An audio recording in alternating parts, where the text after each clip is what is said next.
За Dark Talk podcast-ын тавтай мөрөл би Баска байна. Би Яну байна. За өнөөдөр бид хоёр сүнстэй холбоотой ярих гэж сууж байна. Тэгээд сүнстэй тий яг нөгөө Япон хүмүүсийн яг бодит өөрсдөндөө тохиолдож интернетэд бичиж үлдээсэн тийм юмнуудын талаар унших гэж сууж байна. Тэгээд яхад зун чи угаасаа яг нөө Япончуудын хувьд аюу их тийм нэг сүнс мүстэй холбоотой нэг тиймэрхүү юм аюу их тийм юу яаж гаргадаг үйлрэл нь те нэвтрүүлгэр ч гэсэн ингээл нэг сүнстэй ток шүү тийм тусгай дугаар гэдэг ч юм уу нэг тиймэрхүү ягаад ч юм 100 тэнцүү сүнстэй яриа аимшиг яриа гэдэг юм аюу тийм байдаг юм шиг санагдаад байт. За тэгээд бид хоёр нийтдээ 3 яриа бэлдсэн байгаа. Тэ? Минийхээс шууд эхэлчих үү? Тэгээ. За энэ хүү яриа нь болохоор Канагава аймаг амьдран ажин суудаг 30 гаруй настай К гэдэг хүний яриа байна. Энэ хүн маань болохоор өөрөө таксины жолооч гинэ. За тэгээ түүний ярианаас ярьж үгэй. За энэ хүү өдөр би өдрийн хуваарьтай ажилласан юм л та. Тэгээд тухайн өдрийнхөө өглөөний 7 цагаас үдээс хойш 4 цаг хүртэл ажиллаад усангуудаа таксигаа буцааж өгөхөр явсан юм. Буцааж өгөх газар дээр очиод тухайн өдрийнхөө тайланг тавин муу тухайн өдрийнхөө орлогыг тушаага зогсож байсан юм л та. Тэгээд ажиллаа хийж дуусгачаад бүх юма тус тас дун дам болгочоод за ингээ хардгийн мудаа гэж байж идэл. Гинтэл цагаан өнгийн хувцастай их л цэвэрхэн хувцлалтай нөхөө цав цагаан царайтай эмэгтэй хүн маш царайлаг хурж ирэв. Тэгээ манай дарга түнээс та ямар хэрэгээр ирсэн бэ гэж асуудал өрхөө эмэгтэй. Би алдархалгаа илэрхийлэх гэж ирлээ гэлээ. Манай офисыг нэг эргүүлж аваад хараад яг хүлээн авахын тэнцээ зогсож байсан надтай нүд тулгарав. Тэр хүн талархаа илэрхийлэх гэсэн юм гэд над руу хуруугаа заав. Би ч гайхаад ерөөсөө юу ч ойлгосонгүй гэж бодоод тэрхүү эмэгтэйг хурлын өрөөлөө дарагтаа зүг юу болсныг асуухаар оров. Тэрхүү цэвэрхэн хувцсан эмэгтэй намайг таксинда энэ хүн айгүй олон удаа суулгасан юм л да гэж яриагаа эхлэв. Та намайг санаж гин үү гэж асуудал. Би нилээн бодсны эцэс түүний талаар нэгэн ой санамж эргэн орж ирэв. Чи нөгөө тэр үеийн хүн үү гэж түүнд хэлээд. За юу болсон бэ гэхээр хагас жилийн өмнө болсон хэрэг юм л да. Тэр өдөр би оройн шифттэй явж исэн юм. Дээс хойш 6 цагаас шөнийн 2 цаг хүртэл ажилладаг ажлын хуваар юм л да энэ. Тэгээд 30 минутын дараа ажил дуусах байтал яг машинад буцаахын даваан дээр замын хажууд нэгэн цав цагаан хувцастай эмэгтэй замын гэрэл дор тодрон гарч ирээд гараа өргөж байгаа нь харагдав. Бүх юм зогссон байхад ийм цагт энэ ингээ байж идэг арай чөтгөр юм биш үсттэй гэж бодлоо. Гэхдээ чөтгөр гэдэг нь болохоор тийм чөтгөр шулмыг хэлээгүй юм л та. Бидний мэрэгжил дээр болохоор яг ажил дуусахын өмнө хол замд явах гэж байгаа хүмүүсийг бид нар чөтгөр гэж дууддаг юм. Тэр өдөр миний орлого сайн байгаагүй болохоор би за гайгүй орлоготой болохондоо гэж бодоод машин зогсоогоод та хаашаа явах вэ гэж асуув. Намайг асуудал тэргүй эмхтэй. Хоолоо маш чимээгүй хоолоогоор би К гэдэг имлэглөө явах гэсэн юм аа гэж хариулав. К гэдэг имлэг нь харамсалтай байгаад ерөөсөө эндээс 10 минутын зайтай газар. За тэгвэл орлогын чөтгөр биш юм чин жинхэнэ чөтгөр юм болов уу гэж дотроо нэг бодоод түүнийг машиндаа суулгав. Түүний машин суулгах зур тэрхүү газар энд госолт гарсан хүн байвал ийшээ залгана уу гэсэн нэгэн бичиг байхыг олж харав. Жаахан дотор зарц хийсэн ч гэсэн юу ч гэсэн машиндаа суулгаад очие гэсэн имлэглүүн дагуулад яв. Үйлчлүүлэгчээ одоо энэ цаг дээр бол имлэгийн өмнө хаалга бол хаалттай байгаа. Би таныг түргэн тусламжийн хаалган дээр буулгач уу гэтэл тэрхүү бас л нэг чимээгүй хоолоогоор заа гэж хариулв. Тэгээд түргэн тусламжийн хаалган дээр очиод энэнгээр төлбөрөө хийгээд карт гаргаж ирэв. Би ч тэрхүү эмэгтэй төлбөрийг хийгээд тэнцэнээсээ эргээд явтал машины толинд цаашаага чимээгүйхэн уусан алга болж байгаа нь харагдав. Тэгээд тэрний дараагийн өдрийн явдал юм л да. Өчигдрийнхтэй яг адилхан шифтээр ажилласан би яг л нөгөө газартай, нөгөө цагтай, яг л нөгөө замаараа явж тарав. Тэгтэл нөгөө эмэгтэй минь бас л замын гэрэл дор гараа өргөн зогсов. Түүнийг суулгатал ахиад л нөгөө имлэглөө явъя гэв. Тэр өдөр ч гэсэн 2 дахь удаага тэр өдөр ч гэсэн тэр нэг л тэм нарийнхан чимээгүй яг л тасрах байгаа юм шиг хоолоогоор ярив. Би тийм биш байх гэж итгэж бодож байсан ч гэсэн яг үүндээ түүнийг жинхнээс сүнс юм биш үсттэй гэж дотроо чимээгүйхэн бодож байв. Тэгээд юу ч гэсэн түүнтэй ярьж үзье гэж бодоод үйлчлүүлэгчээ өчигдөр та эндээс бас миний машин суусан биз дээ гэтэл тэрхүү эмэгтэй юу ч дуурахгүй урагшаага харсаар л байв. Тэгээд дотроо ер нь яг сүнс юм болов уу гэж одоо за юу ч гэсэн буух газар нь буулгаад имлэгтэнд буулгаж өгөө. Тэр эмэгтэй ч гэсэн өчигдрийнхтэйгээ яг адилхан аргаар төлбөрөө хийн чимээгүй цаашаага яв. Тэгээд 3 дахь өдөр нь болов. 3 дахь өдөр нь яагаад ч юм би ахаад тэр хүн дээр очихгүй бол болохгүй юм шиг яг ахаад тэр замаар явахгүй бол болохгүй юм шиг санагдаад хэдийгээр өөр хуваарьтай ажиллаж байсан ч гэсэн хуваараа солиулан ахаад нөгөө цагтаа нөгөө газартаа ахиж иргэн очив. Яагаад ч юм болохгүй юм шиг санагдаад байсан юм л да. Тэгтэл яг л миний бодсон шиг яг нөгөө газартаа нөгөө эмэгтэй маань нөгөө имлэглүүгээ явхаар гараа өргөн зогсож байв. Харамсалтай нь 4 дахь өдөр нь би тэр хуваараараа бол ажиллаж чадаагүй. Яагаад тэгэхээр манай компани журамд 3 өдөр тэгж шөнийн хуваарьт гарахыг хориглодог юм л да. Тэгээ түүнээс хойш хагас жилийн дараа энэ хүн эмэгтэй миний нүдний өмнө ингэж ил гарч ирсэн маань энэ юм аа. Тэр эмэгтэй яриаг сонстол яг үнэндээ тэр ослын гол хохирогч нь энэ хүн эмэгтэй байсан юм байна. Түүнийг энэ ослын газартаа ойрхон болох К гэдэг эмнэлэгт хайжиж дүүлсэн ч гэсэн 3 хоног эрчим дэмжлэгэнд ямар ч ухаангүй байсан ба 4 дахь хоногоос ухаан нэрэн эдгэрсэн гэж тэрхүү эмэгтэй хэлв. Тэрхүү эмэгтэй хэлэхдээ тэр ухаан алдах тоолондоо би буцаад л яг энэ осол гарсан газартаа буцаж ирээд байсан юм л да. Тэгээд би нэг таксинд суугаад имлэглөө очиод өөрийнхөө биед буцаж орохыг маш олон оролдож үзсэн гэж тэрхүү эмэгтэй таксины жолоочд хэлв. Тэрхүү эмэгтэй яриаг сонссон миний нуруугаар хүйцсгүйж хамаг биений маань өс боссон юм л да. Тэгээд 3 хоногийн дараа ухаан орсноос хойш хагас жилийн хугацаанд маш их хэмжлэгээ хэлүүлсний үстд өнөөдөр ингээд эрүүл саруул байгаа юм гээд харин түүнийг осолд хороход хүрэх тэрхүү жолооч нь өмнө ч гэсэн адилхан асуудалд орж исэн тийм хүн байсан юм байлээ. Хамгийн хачирхалтай нь тэрхүү жолоочийг яаж барьсан бэ гэхээр 1 сарын өмнө нэг бяцхан ослыг хараад би цагдаад мэдгдсэн юм л да. Тэрний тусламжтайгаар энэ хүн эмэгтэй осолд одоо эмнэлэгт хүргэсэн энэ хүний барьсан юм байлээ. Нөгөө ертөнцийн рүү явах шахсан энэ хүн эмэгтэй 3 удаа зааж авчирсан гэж бодохоор өөрөө жоохон бахархах шиг. Ингээд ярьчаар хүмүүс намайг хэтрүүлэн ярьж байна гэж бодож магадгүй л дээ. Гэхдээ тэрхүү өдрийн болсон энэ хүү хэрэг бол бодит хэрэг болоод одоо тэр эмэгтэй миний эхнэр болоод бит хоёр аз жаргалтай амьдарч байгаа. Вау. Нэг ийм Ямар амар юм бэ тэгтээ. Одоо тэгээ суудсан гэж бодохоор бас гоё юм тий. кино шиг байгаа юм. Тийм. Гэхдээ төсөөл нь аягүй гоё л. Ааха. Энд гэхдээ сонирн байгаа эцтэй. Одоо жишээл ингээд тэр эмэгтэй ингээ өөрөө эмнэлэгт ингээ комд орцсон тий. Тэ одоо нэг ясандаа ингээ сүнсэн тэр залуугийн К гэдэг залуугийн машин цуугаад яваад байгаа штэ. Тэгсэн мөртлөө яг ингээ картерыг ингээд төлбөрөө хийгээд яваадсан гэхээр надад амар сонин санагдаад. Тийм. Би бас тэрийг гайхажлаа. Харин Цаашаа яг тооцоо хийгдчихсэн юм бах та тий. Тийм. Тооцоо хийгдээд гээд яваад байгаа штэ тий. Тооцоо хийгдээд яг л уншуулаад яваад байгаа гэдэг байгаа штэ. Энэ К гэдэг залуу өөрөө болохоор. За юу ч нэг ийм хэрэг яг үнэн 100% үнэн үгүйг бол мэдэхгүй байна. Гэхдээ маш сонирхолтой хэрэг. Хэрэг ч яах вэ явдал тий болсон байлээ. Гой түүх болсон байна. За шууд миний хэрэг рүү орё. Би ер нь бол жоохон чиний хэргийг сонсоод суужихта бас тийм амар сонирхолтой хэрэг биш юм байна гэж бодосоо. Имэд гой сонирхолтой яриарэ.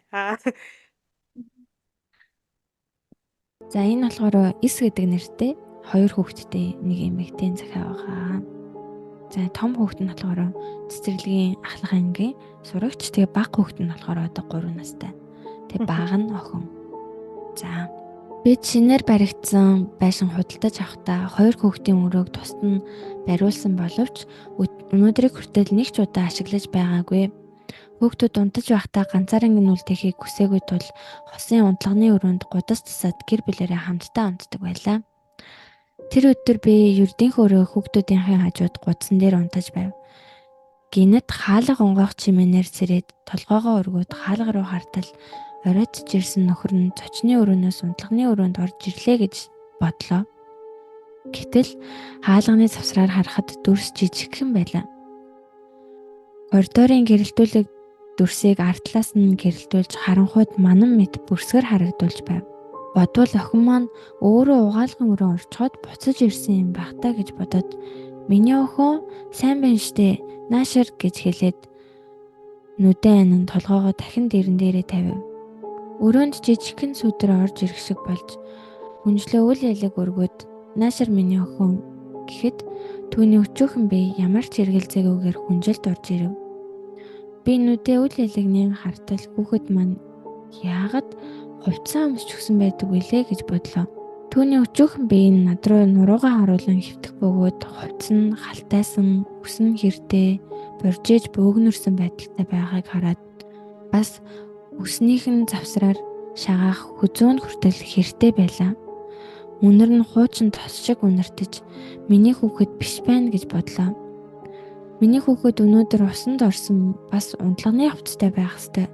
Үгүй бүр энэ хүүхдээс жижигхэн байх ёстой штэ гэж бодоод яаж ч харсан бага ангийн хүүхчийг арай л том харагдана. Би сандранд толгоогоо эргүүлэн харахад охин минь миний хажууд тайван унтж байна. Энэ хэн бэ гэж бодсон тэр мөчөд миний бие хөдөлгөө байж айжмаар эсрэг тал руугаа харан нүдэн анаад уучлаарай би чиний ээж байж чадахгүй. Би энд байгаа 2 хүүхдийн л ээж гэж хэлээд нүдээ зөөлөн нийлээ. Харин хүүхэд алга болчихсон байлаа. Түүнээс хойш тэр хизээч хүнжлэлт минь орж ирж байгаагүй ч заримдаа шөнө коридор угаалгын өрөөнд тэр яваад байх шиг санагддаг. Тэгээ түүнээс хойш манай гэр нохоо тижээж эхэлсэн бөгөөд нохоо тижээж эхэлснээс хойш тэр хүүхэд огт үзэгдэгээ бас мэдрэгдэгээ байж алга болсон юм аа. Тоосаа. Ингээд тасан уу? Би бүр хизээ өрнөл рүү орох юм болоо гэх хүлээ. Чи дуусчихлаа.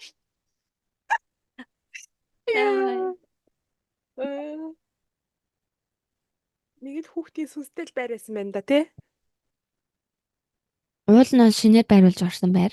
Тэгээд яг тэр газар нь өөрөө сүнстэй байсан юм шиг байна. Зөв. Тийм. Тэгээд нохоо тижээж эхэлснээс хойш ахиж гарч ирээгүй гэсэн. Нохоотой ямар холбоотой юм бол ч. Нохоо хаагаад оролдгүй юм бол эсвэл нохоо зайдаг хүүхдээс юм болов? Нохоо ч бас нөгөө сүнс мэс хардаг гэдэг чинь тэг ямар хуцж муцдаг. Гэтэ хардаг л гэдэг болохоос ш юу яадаг гэж үргээдэг гэж бол нэг ярьдгүй үстэй тий. Тийм. Гэтэ нөгөө хүүхдийн сүнс болохоор бас айгаас юм болоо. Их дураараа тий хоёулаа сүнсний өмнөөс мэдчихсэн. Йоо толгой. Тэг би нэг сонсчод жоох ардсээсээ. Чи тий өөрөө бас нөө тийм. яг хүүхдтэйгээ хоёулахны хонох монох бас уюуд байдаг болохоор тийм. тэгсэн байж магадгүй. Ингээд манай гэрд одоо жишээ нь ингээд үүдний хэсэг маань ингээд автомат юу лээ? Тийм. Манай үүдний мэдрэгчээр ажилтдаг. Мэдрэгчтэй гэрэл одоо. Тийм. Тэгсэн чинь ингээд заримдаа шүн мэдрэгчээрээ гэрэл насч масдаг тийм тохиолдол 2 удаа болсон. Тийм. Гэхдээ би тэрийг эн чинь ингээд технологич нь бас ингээд тий алдаа заах тохиолдол бас байна гэж бодож хүлээж авдаг. Тийм. Тэрийг шууд сүнстэй нэх холбохгүй би. Тэгтээ үгээвгүй. Тийм. Зөв. За. Тэгвэл миний хэрэгт орох. За тэгэхээр миний хэрэг. Чинийх нь богинох минийх нь ээрээд өстой хэрэг гэж хэрэг болж байна энэ удаад. Яна ойлаа. Ахад олон хүний хараал юм. Энэхүү хэрэг нь болохоор Чиба аймагт амьдардаг 40 настай эрэгтэй болох Си гэдэг хүнд японоор Си гэдэг хүнд тохиолдсон хэрэг юм. Би маань болохоор одоо нэг юм чихэр нөөх нь ямар ч аим шиг биш болоод орчихсон. Аим шиг юм ярьж штэ. Харин за одоо яг эхлэе. За энэхүү хэрэг нь болохоор Чиба аймагт амьдардаг компани ажилтан 40 гаруй настай Си гэдэг эрэгтэй тохиолдсон хэрэг юм байна. За тэгээд эхлэе.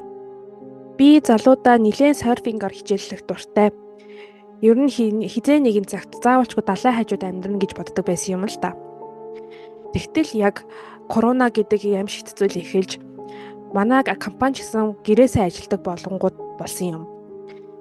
За одоо өстө яг л энэ үед би өөрийнхөө хүссэн далайн эргийн хажууд л очиж амьдардаг юм шүү гэж бодоод энэхүү боломжийг надад бурхнаас заяасан бах л гэж бодсон доо. Яг хөө ингэж хэлэх муухай л бах. Гэхдээ энэ бүгд коронагийн ачаар юм. Өнөөгийн үед ч яг хуу гэрээсээ ажиллана гэдэг тийм ховор зүйл биш байх л да. Харин тухайн үед баг гэрээсээ ажиллаж ирсэн хамгийн анхны компани манай компани тэр дундаа хамгийн түрүүнд гэрээсээ ажиллах гад нүүхэр явсан би барьж таасан юм. Миний нүүж утсан газар далайн эргийн яг хажууд 2 давхар байшин. Баригдаад 10 жил ч болоогүй их цэвэрхэн байшин байсан юм. Ганцаараа амьдрахад хэтэрхий том, ер нь жоохон надтай бол ахадсан гэж бодсон ч гэсэн эргэн тойрондоо дэлгүүртэй. Өмнө нь Токиод амьдарч байсан байрыг бодвол хамаагүй хямдхан байсан юм. Тэгээд хамгийн чухал зүйл нь гэхээр гэрээсээ алхаад 7-8 минутын дараа далай дээр очиод би хийх дуртай серфинг хийдэг байсан юм. Ер нь надад тохирсон бүр хамгийн гоё байшин байсан гэх юм уу да. Үзэгдэх орчин хязгаарлах зүйлгүй 2 давхрынхаа цонхноос далайг харахад зүүн гар талд томоохон эрэг, баруун гар талд тэр чигээр далай харагддаг байв. Энэхүү үзэгдэл миний хувьд бол ерөөсөө яг л зураг шиг байсан юм л да. Өглөө олгон босохдоо би догдолж босож тэргэл сартай шөнө цонхоороо харахад сарны туяад далай усан дээр ойж тусах нь маш үзэсгэлэнтэй харагддаг байв. Би энэ үед 35 настай байсан. Өглөө олгон гэж хэлэхгүй ч гэсэн ажлын өдрүүдээр өглөөний жоохон гарч гадуур далайн эргээр алхах, амралтын өдрүүдээр өглөө олгон дуртай серфинг хийдэг байв. Яг л нэг л өөрийнхөө тийм тийнейж үе дээр очисон юм шиг өдрөө олгоныг маш сайхан өнгөрөөдөг байсан юм. Тэгээ нүүж очсноос 1 жил өнгөрч, 2 жил өнгөрч, юугүй 4 дахь жил дээр маань коронач гэсэн дарагдаж 7 өнөخت 3 удаа заавалчгүй компани Токио дахь компани дээр ирж ажил хийдэг болов. Гэртээ ажилдаг байх хугацаанд ер нь ажил руугаа явна гэдэг ямар их хүч хэрэг болдог байсыг таг мартсан байжээ. Тэгээд гэрээсээ компани Токио руу ажил руугаа явахдаа л хамаг хүчээ баашдаг байсан учраас амралтын өдрүүдээр дуртай серфинг ч гэсэн хийж чадхаа байж ер нь ингэж байхаар Токиодо хичнээн үнэтэй ч гэсэн тэндээ амьдэрсэн нь илүү надад зүгээр юм байна гэж бодох болов. Тэгээ нэгэн өдөр би компаниасаа хараа гэртээ иртэл манай хамдан дээрх цаг зогссон байхыг олж харав. Энэ одоо зайн дууссан юм байхтай гэж бодоод цагныхаа арын таглаг батарейных нь хэсгийг ингээ автал батарейтай хамт маш хэмжээний ус асгарав. Хэмжээг нь хэмжээд тэр ус бараг л хагас аяг ус байсан баха. Юу вэ гэж бодоод гарн дээр асгарсан усыг жоохон долоож үзтэл маш шоргоо ус байв. Яа гэж бодоод өөрөө ч өөрийнхөө холооноос цочхоор чанга дугаар орлов. Би энэхүү байранд нүүж орж ирснийхаа дараа өөрийнхөө өдөр тутмыг мөн энэхүү байранд болсон бүх юм л өөрийнхөө SNS хувийн аккаунт дээр нийтэлдэг байв. Тэг ямар нэг юм болонгууд нь шууд л зураг авч тэнцэнэ хийдэг байв. Тэгэд өөрийнхөө хуучин тавьсан постуудыг уншдал хамгийн ихний пост нь 2021 оны 8 сарын 20-нд бичсэн байв. Цаг гэсэн сэдвтэй тэрхүү постоо би бичжээ. Дараа сард гэхэд энд нүүж ирсний 1 жилийн ой болох нэ.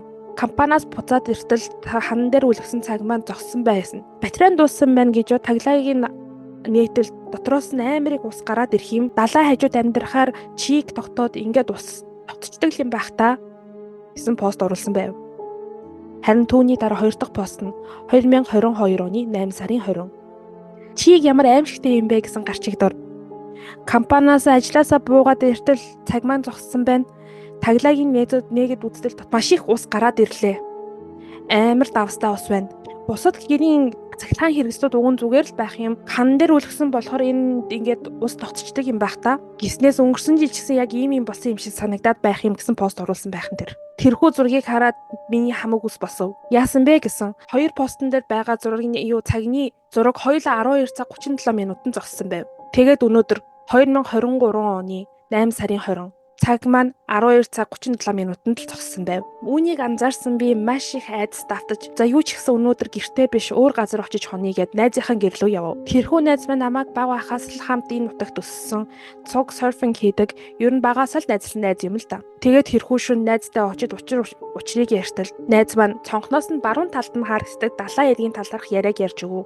Тэрхүү найзын яриаг сонсдол энэхүү далайн эрэгдээ навсарсан хүмүүс далайн тавилгаан цохогдоод цогтсон тэрхүү эрэг лөө шидэгддэг гинэ л дээ. Ер нь жилдээ бол нэг удаа тиймэрхүү юм байнга л тохиолддог гин. Тэрнээс гадна миний хувьд маш их шокруулсан хэрэг гэхээр миний амьдарч байгаа тэрхүү байшны талаар яриа байлаа. Намайг тэнд нүүж очихоос 6 жилийн өмнө 100 энэхүү далайн эрэг дээр нэгэн бага сургуулийн хүүхэд тоглож байгаад усанд живээд бас л цогцсон тэрхүү эреглүү шидэгдсэн гин. Хамгийн гайхсан нь тэр хүүгийн эцэг их нь одоо нүүсэн ч гэсэн одоо яг миний амьдарч байгаа байшинд амьдардаг байсан гэв. Найздаа чи яагаад надад хэлж өгөөгүй юм бэ гэж найзаасаа асуудал. Уучлаарай, би тэгтээ чамд хэлчих юм бол чамааг бас айчвах гэж бодоод зүгээр чимээгүй байсан юм ба гэж тэр хариулв. Найзын маань яриагаар бол тэрхүү хүүгийн оршуулгын газар нь ч гэсэн энэхүү ойрхон байдаг гин. Тэгээ юу ч гэсэн дараачихын өдөр нь тэрхүү хүүг очиж шарлын иргэе гэж бодоод оршуулгын газар руу очтол ер нь нэлээд удаа тэрхүү шарлыг хинч иргээгүй бололтой. Дээр нь тавьсан бүх цэцэгнүүд нь өгсөн байв. Тэгээ тэрхүү оршуулгын газрыг хариуцдаг хүннээс нь асуудал. Өвгөн жил болгон эцэг их нь энэ хүүгийн нас орсон өдрөөр нь эргэж ирдэг байсан юм. Харин сүүлийн хэдэн жилүүдэд эцэг их нь гадаад руу явсан гэд тэрний оронд намайг энэ ч цэцэг тавиад уу гэж хэлдэг болсон гэж хэлжүүлээ. Тэрхүү төрний булчны бичгийг хартал 8 сарын 20-нд нас орсон гэж бичсэн байв. 2014 оны 8 сарын 20-нд гэхээр яг намайг нүүж очихоос 6 жилийн өмнө энэхүү хэрэг болсон бололтой. Энэхүү хүү манд дөнгөж 12 настай жаахан хүү байсан юм бэлээ. Харин цаг зогссон 12 цаг 37 минут магадгүй тэр хүүгийн нас орсон цаг байх гэж би бол боддог. Энэхүү яриаг сонссны дараа тэрхүү хүү магадгүй би гэртээ цай буцаж ирсэн шүү гэдгээ мэдэгдэхийн тулд цаг зогсоодог байсан ч байж магадгүй байх. Яагаад ч юм энэ бүгдийг олж мэдсэний дараа айсан гэхээсээ илүү нэг л тийм сонирн мэдрэмж надад төрсэн юм. Удалгүй би хот руугаа Токио руу буцсан учраас ер нь бол тэгэл ажилдаа дараагц өдөр болгон өнгөрч байна да гэсэн байна. Ийм хэрэг болжээ. Эвгүй хэрэг байна тийм. Жохон юун чивүүлээ. Гэтэ сони энтэй яг л тэгэл жил болгоны яг нэг өдөр тэгэл 12 цаг 37 минутанд тэр цаг нь тэгэж устаа тэгэж гарч ирдэг. Гэхдээ араас нь ус гоождаг гэхээр чамд яасан ойрт сони юм тохиолдож байна уу? Хайртай. Хайртай тэг.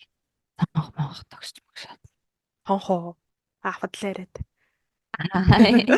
Ойрот л. Ээж хатанах чи нэг давхар штэ тий. Нэрээ цонх тогшиж бас болох юм байна эдэр гэж бодоод.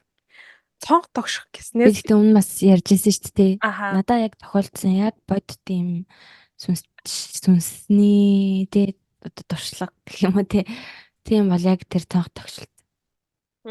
Яг шөнийн 2 цаг өнгөрцөн. Би харанхууд унт чаддаг байлаа. Хав харанхууд зөвхөн утасныхаа гэрэлтэй утсаа оролдоо ажилласан чинь шууд цонх тогшсон. Гүр яг ингээд тог гэж тогссон. Яг ингээд 2 амар сандаг. Тэгээд 7 хоног унт чадахгүй болсон байт юм аа. Тэгстэй. Надад сүүлийн үед нэг жоохон сони юм болоод байгаа. Oh my god. За. Яг энэ нэг гарна л андуурсан л ах л та. Манайч нөөний би бол байрандаа ер нь жоохон юу яд ш тамхлан байдаг ш. Манайч хамгаалттай сайтай заавалч хөтөлбөрөөр орж ирдэг тий. Тэгээ үүдэндээ дандаа ингээ хүн амьдардаг жижүүртэй нөөний манай менежер байнга байж байгаа болохоор ер нь айгүй амар идэг сэтгэл амар идэг байхгүй юу. Тэгсэн чинь би одоо ингээ 2 3 удаа надад тийм тохиолдсон заяа. Шүний яг нэг цаг маяг үед яг орондоо орц амар гоо унтчих чи.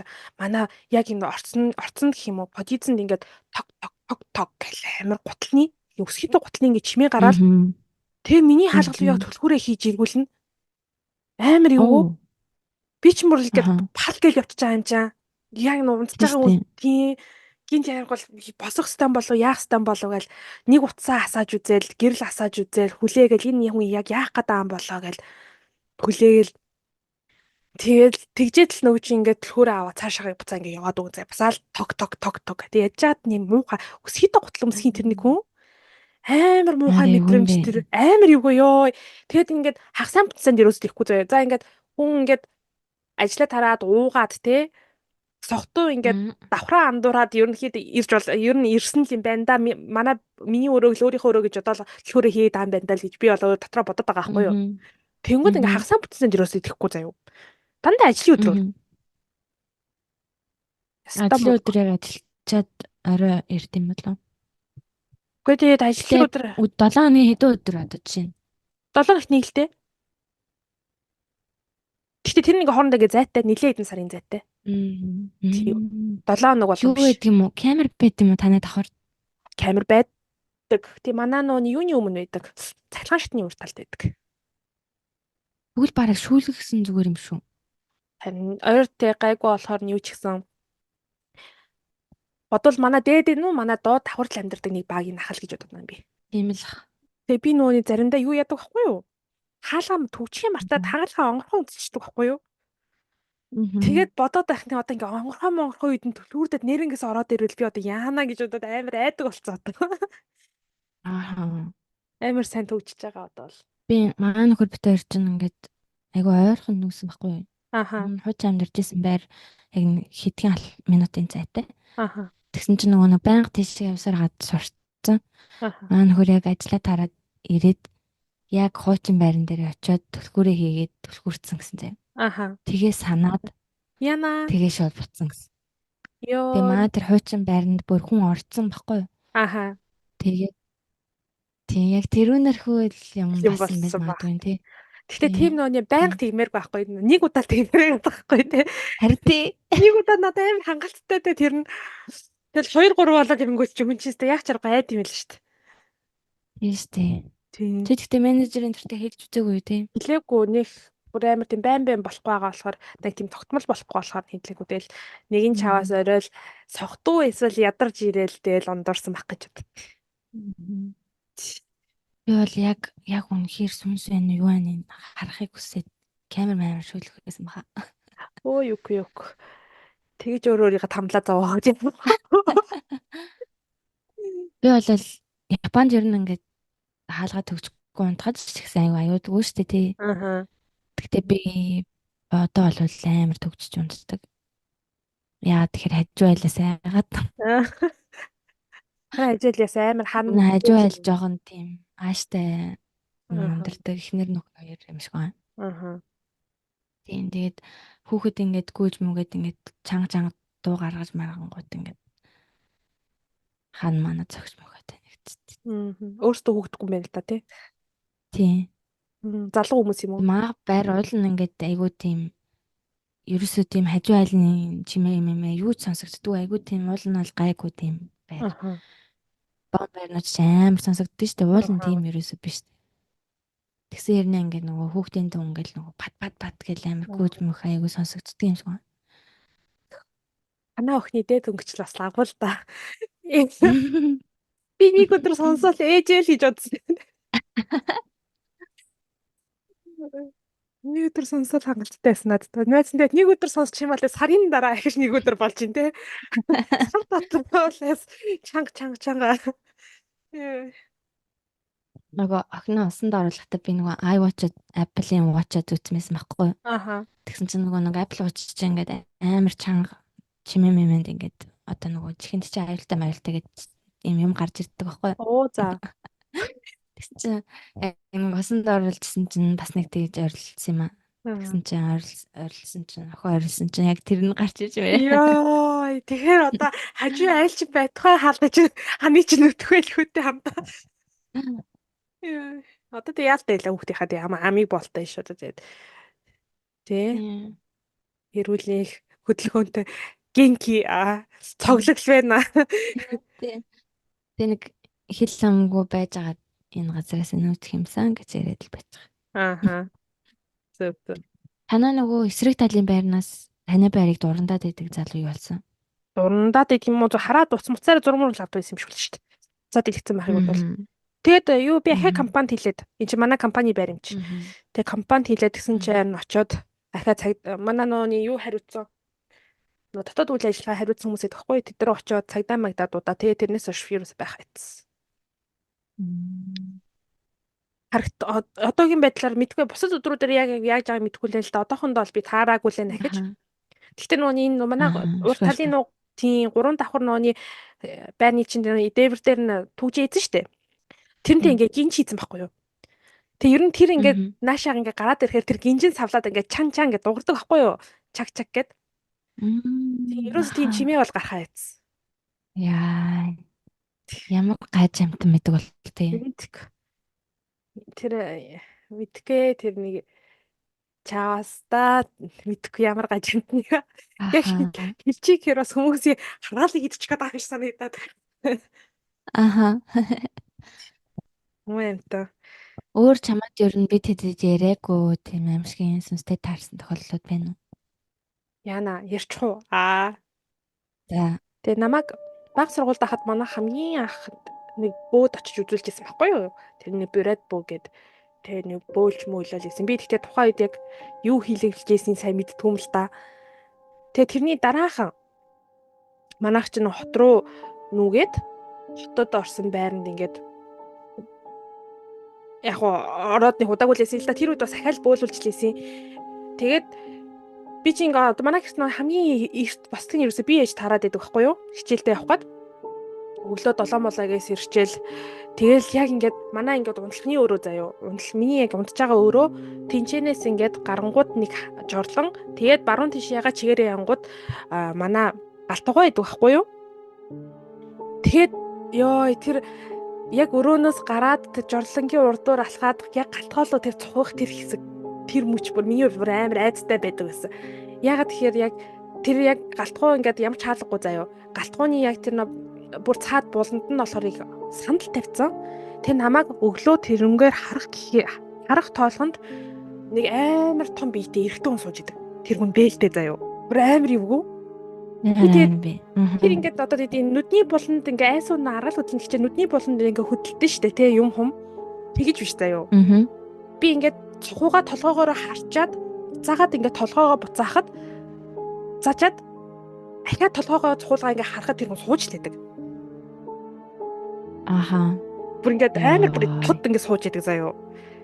Нилээн том биетэй тэр метр 2 метр зэдэр ч юм уу гимээр юм уу тийм амар том биетэй айгүй уртан бор дээлтэй хүн харангуй тэгээ сууж идэг. Тэр ингээд амар олон хүний турш ингээд надад ингээд үргэлжлээд ингээд харагдаж байгаа байхгүй юу? Босдон хүн харагдсан үгүй би мэдэхгүй л юм л да.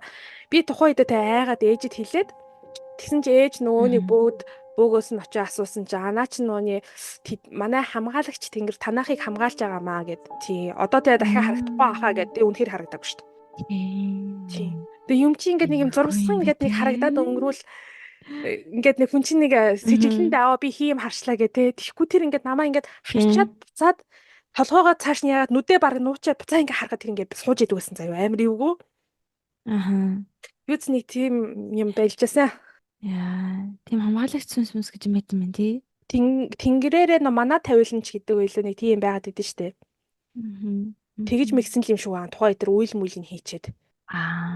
Тийм ээ тий. Тэр үйлтэй нэг жоо холбоотой юм байна л да тий. Тэгээд одоо харагдахгүй хаа. Чи одоо тэгээ царай мараад яг тэр дүрсийн жоон санддаг уу? Царай мараа юу харагдаагүй байхгүй юу? Зүгээр айгу урттээлтэй, гуталтай. Би чи ингээ харанхуй дотор харанхуй юм харж байгаа байхгүй юу? Ерөөсөө нүү гадаа ч харанхуй дээ штэ манайх чи өглөө мөглөө өвөл мөвөл ялангуяа те. Хасанхуй дээ штэ яг тийм харанхуйд цагаан сандал манай нууны галтгооны сандал чинь цагаан сандал дээр амар тийм том биетэй хүн сууж байгааг л харж байгаа байхгүй юу? Харанхуйд. Тэгээ амар том биетэй эрэгтэй хүн сууж байгаа нь бол харагдаж байгаа. Тэднээс чи яг царай мараа идэр бол харагдахгүй.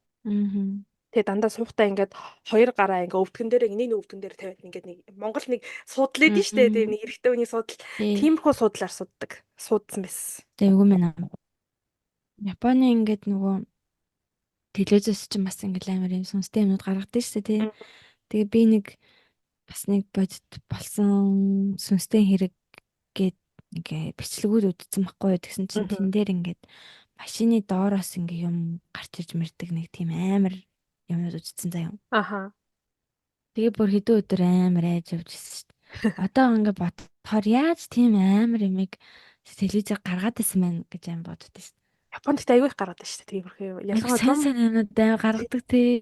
Айгүй лаг тэгэл баахан алдартай хүмүүс суудсан. Тэрийн комментлж мэмэтлээ. Тэгээс Солонгосын нэг тийм нэвтрүүлэг байдаг байхгүй юу? Солонгосын ингээд эргэн тойронд одоо Солонгос иргэд гадаад суудаг бас Солонгосын иргэдүүд тэнцээ өөрсдийнхөө одоо нөөний болсон түүхүүдийг явуулаад тэрийг тэнцээр ингээ уншиж өгдөг заяа. Гэхдээ уншиж өгөхдөө ингээд нөөний бүх болсон үйл явдал сценыг ингээд нөө дүрсчүүлээд өгсөн. Жүжигчдэр тэгээ ярьж өгдөг. Тэр бүр амар эвгүй заяа. Амар юунууд сторинууд орж ирдэг. Тэгсэн чи тэрний нэг сторин дээр тэгж байгаа байхгүй юу?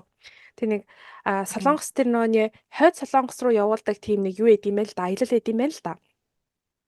Тэгээд тэр аяллаар нь нэг хүн яваад амиа алдсан тийм хэрэг болсон юм байна л да. Тэгээд тэр хойд Солонгосын тэр одоо аялж байгаа газрууд нь болохоор яг тогтцсон. очиж буух буудал нь яг тогтцсон яг тийм юм байд юм байна. Тэгээд Мгм. дөнгөж нэг шинээр явж Мгм. байгаа гайд хуучин бүр өмнө ингээ яваад сурцсан нэг гайдтай хамт ингээ хүмүүсээ дагуулж явж байгаад тэгээд нэг өрөөнд орсон юм байна. Тэгсэн чи тэр өрөөнд сүнстэй өрөө байж тараад цуг явсан хүн гинт амар сонин зан гаргаад зүрэн ингээ согтун хүн шиг ч юм шиг тийм нэг сонин ааш зан гаргаж агаад тэгээд тэр чигээрээ алга болоод далаад ороод нас орсон. Тим хэрэг гарсан юм байна л да. Тэгсэн чинь тэр өрөөнд ер нь орсон хүн болгон тэгэж одоо амиа хорлдог ч юм ямар нэгэн байдлаар тийм нэг эвгүй нөхцөл байдалтай үхэж таардаг гэдэг нэг тийм хэрэг явж исэн. Мгм. Амар тухайн үед бол амар л санагдчихсэн. Би тэгтээ амар тийм амар болсон тэр нэг гоё гоё деталлуудыг мартчихжээ. Ерөнхий л ярьчлаа. Гиснээс сая нэг солонгос яа би ээж байгаа солонгосоор үнэ амьсгалчжээ цус гэж сая нэг солонгос нэвтрүүл хайр дурлалын нэвтрүүлэг хийж Аха. байна. Би тэгтээ яг үзэж эхлэегүй л юм л да бүр яг бүтэн. Тэгсэн чи яадаг вэ гэсэн чи Мгм. одоо дөрвөн эмэгтэй ингээд хайраа болох байхгүй юу? Тэгсэн чи тэр дөрвөн эмэгтэй болохоор бөө ч юм уу үзэж хардаг тийм хүмүүс. Мм. Энэ миний заяаны хань гэдгээ тэнцэнээс одоо юу гэдгийг өөрсдийнхөө тэр нэг одоо тэнгэрээс хүлээж авч байгаа тэр дохиогоороо хувь тавилангийн хаан хүнийг олох хэвээр маягийн тийм нэг нэвтрүүлэг хийлжээ лээ. Вау. Мгм. Сонирн байгаа, сонирхолтой байгаа. Гоё сонирхолтой л энэ тий. Харин тий. Эцний тийм нэвтрүүлэг хийлжээ лээ шүү. Хоёлаа тэрийг үзэж гоё яриул гоё л санагдсан. Тийм байна. Зя. За өнөөдрийн дугаарыг маань сонссон та бүхэндээ баярлалаа. Зуны оройг хацуугатай Баярлаа. сайхан өнгөрүүлцгээгээрэй. Зэ бай. За тэр бай.